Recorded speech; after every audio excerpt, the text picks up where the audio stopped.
एक बार फिर आज प्रदर्शनकारियों की दिल्ली कूच की तैयारी है। फसलों पर एमएसपी की मांग को लेकर किसान संगठन सड़कों पर हैं।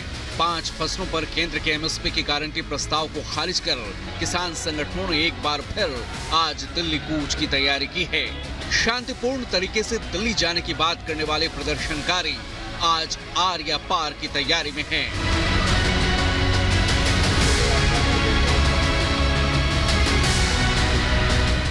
जरा गौर से देखिए किस तरह भारी भरकम जेसीबी मशीन, ट्रॉली, पॉकलेन मशीनों के साथ सड़कों पर खुद को किसान कहने वाले प्रदर्शनकारी इकट्ठा हो रहे हैं।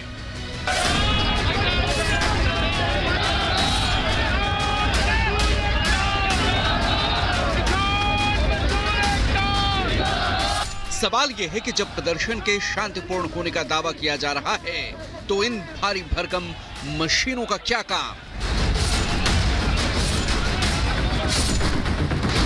क्या tractor, trolley, Poclain machine, JCB मशीनों के बगैर प्रदर्शन नामुमकिन है?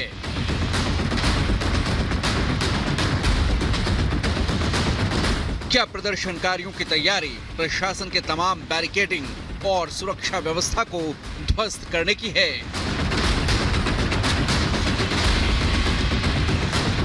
आखिर केंद्र सरकार जब बातचीत के जरिए पूरे मामले को सुलझाने को तैयार है तो प्रदर्शनकारी क्यों भारी भरकम मशीनों के साथ दिल्ली कूच को लेकर डटे हैं?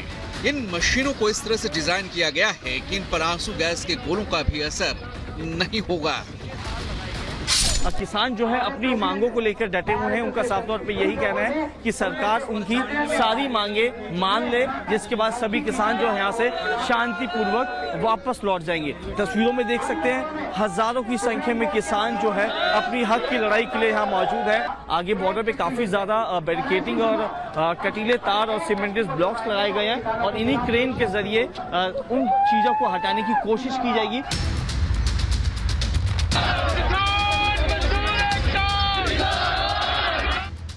सवाल यह है कि प्रदर्शनकारी समस्या का समाधान चाहते हैं या फिर दिल्ली में घुसकर माहौल खराब करने की साजिश है। दरअसल मंगलवार को पंजाब हाईकोर्ट ने मामले पर सुनवाई करते हुए सख्त टिप्पणी की। कोर्ट ने कहा कि आंदोलनकारी ट्रॉलियों पर अमृतसर से दिल्ली तक यात्रा करना चाह रहे हैं। हर नागरिक अपने मौलिक अधिकारों को जानता है, लेकिन इसके साथ ही कुछ संवैधानिक कर्तव्य भी हैं जिनका पालन करना बेहद जरूरी है। देखिए, जिन्होंने हमारे दिल्ली कूच से 10 दिन पहले बैरिकेडिंग कर रखी है, अभी भी हम उससे लगातार अनुरोध कर रहे हैं कि हमें दिल्ली जाने दिया जाए, दिल्ली में अपना डेमोक्रेटिक तरीके से अपना प्रदर्शन करने दिया जाए। जो हमें जाने नहीं दे रहे हैं, वार्ता में कोई समाधान नहीं निकाल रहे हैं, वही सब जिम्मेवार होंगे। तुसी एक व्हीकल कोई होर यूज़ करो, ट्रैक्टर ना यूज़ करो जे प्रोटेस्ट करना है। बाकी ये साडी सारी आपस दी गल है। बाकी पंजाब नूं डायरेक्शन हुई है भी तुसी इन्हां नूं इकट्ठे ना होण दिओ। वहीं किसान आंदोलन के नाम पर उपद्रव करने वालों पर केंद्रीय गृह मंत्रालय बेहद सख्त है। गृह मंत्रालय ने पंजाब सरकार को उपद्रवियों के खिलाफ सख्त कार्रवाई के निर्देश दिए हैं। गृह मंत्रालय ने पंजाब में कानून व्यवस्था के हालात पर चिंता जताई है। वहीं हरियाणा पुलिस भी उपद्रवियों को लेकर सख्ती के मूड में है। हरियाणा डीजीपी ने पंजाब की डीजीपी को चिट्ठी लिखी है। हरियाणा पुलिस ने पोकलेन और जेसीबी को लेकर आगे बढ़ रहे प्रदर्शनकारियों को पंजाब पुलिस से रोकने की मांग की है। हरियाणा के डीजीपी ने पंजाब के डीजीपी को लिखा है कि जो किसान भारी मशीनें लेकर शंभू और खनौरी बॉर्डर की ओर बढ़ रहे हैं, उससे पुलिस की जान को खतरा है। केंद्र और हरियाणा पुलिस की चिट्ठी के बाद पंजाब के डीजीपी ने सभी थानों को निर्देश जारी किए हैं। जेसीबी, पोकलेन, टिपर्स, हाइड्रा और भारी मशीनों को हरियाणा बॉर्डर पहुंचने से रोकने की अपील की गई है। पंजाब के डीजीपी ने खुफिया रिपोर्ट के हवाले से कहा है कि प्रदर्शनकारी भारी मशीनों से हरियाणा बॉर्डर पर पुलिस बैरिकेडिंग तोड़कर हरियाणा में घुसने की कोशिश कर सकते हैं, जिससे दोनों राज्यों में कानून व्यवस्था की स्थिति खराब हो सकती है। इस बीच हरियाणा के 7 जिलों में आज भी इंटरनेट सेवा बंद रहेगी। केंद्र सरकार ने किसान संगठनों के साथ 4 दौर की बातचीत के बाद एमएसपी पर नया फॉर्मूला दिया था। केंद्र ने 5 फसलों पर एमएसपी का प्रस्ताव दिया था। जिनमें कपास, मक्का और कुछ दालों पर यह प्रस्ताव शामिल था। किसानों ने केंद्र के प्रस्ताव को खारिज कर दिया और आज किसान संगठन दिल्ली कूच की तैयारी में हैं। प्रशासन ने प्रदर्शनकारियों को रोकने के लिए कई लेयर्स की बैरिकेडिंग की है। रास्तों पर सीमेंट ब्लॉक्स लगाए गए हैं। वज्र वाहन, मिट्टी से भरे डंपर तैयार हैं। पैरामिलिट्री फोर्स की तादाद भी बढ़ा दी गई है। जाहिर है प्रदर्शनकारियों की दिल्ली कूच की तैयारी को देखते हुए सरकार सतर्क है। पहले भी प्रदर्शनकारियों को तितर बितर करने के लिए पुलिस को आंसू गैस के गोले दागने पड़े थे।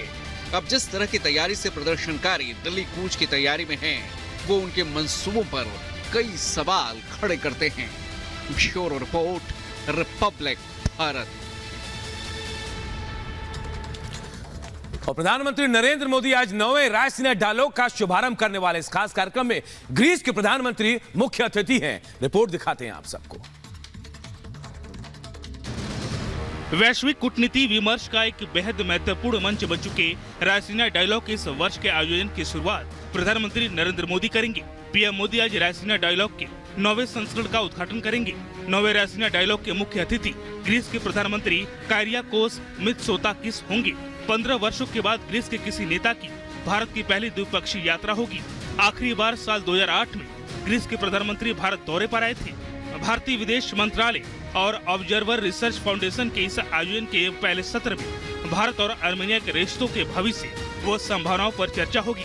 9वें रायसीना डायलॉग में 100 से अधिक देशों के प्रतिनिधि भाग लेंगे, जिनमें मंत्री, पूर्व राष्ट्राध्यक्ष और सरकार के प्रमुख, सैन्य कमांडर, उद्योग के कप्तान, प्रौद्योगिकी नेता, शिक्षाविद, पत्रकार, रणनीतिक मामलों के विद्वान, विशेषज्ञ शामिल होंगे। 9वां रायसीना डायलॉग 23 फरवरी तक चलेगा। Bureau report, Republic Bharat. इधर बीजेपी के राष्ट्रीय अध्यक्ष जेपी नड्डा 2 दिवसीय दौरे पर आज मुंबई जाने वाले हैं। बताया जा रहा है कि लोकसभा चुनाव को देखते हुए जेपी नड्डा कई अहम बैठकें करने वाले हैं। 1 मिनट में पूरी खबर आप सबको दिखाते हैं। बीजेपी के राष्ट्रीय अध्यक्ष जेपी नड्डा आज से मुंबई के 2 दिवसीय दौरे पर रहेंगे। इस दौरान नड्डा आज मुंबई के अंधेरी में कार्यकर्ता सम्मेलन को संबोधित करेंगे। फिर चुनाव संचालन समिति के साथ टिफिन बैठक और क्लस्टर चुनाव संचालन समिति के साथ भी बैठक करेंगे। जेपी नड्डा कल गिरगांव चौपाटी में छत्रपति शिवाजी महाराज शिल्प का पूजन व उद्घाटन करेंगे और नवी मुंबई में मुंबई अश्वमेघ गायत्री महायज्ञ में भी शामिल होंगे। 2 दिनों के मुंबई दौरे में जेपी नड्डा कई सार्वजनिक और संगठनात्मक कार्यक्रमों में शामिल होंगे। इस दौरान वे कार्यकर्ता सम्मेलन और क्लस्टर बैठक के साथ साथ लाभार्थी सम्मेलन और कार्यकर्ता सम्मेलन को भी संबोधित करेंगे। लोकसभा चुनाव से पहले बीजेपी अध्यक्ष का यह दौरा महाराष्ट्र में बीजेपी कार्यकर्ताओं में नया जोश भरेगा। Bureau report, Republic Bharat. और देखिए, गृह मंत्री अमित शाह ने एक बार फिर कांग्रेस पर जोरदार हमला बोला है। अमित शाह ने कहा कि कांग्रेस दिशाहीन पार्टी है और देश का विकास नहीं कर सकती है। 1 मिनट की रिपोर्ट में पूरी खबर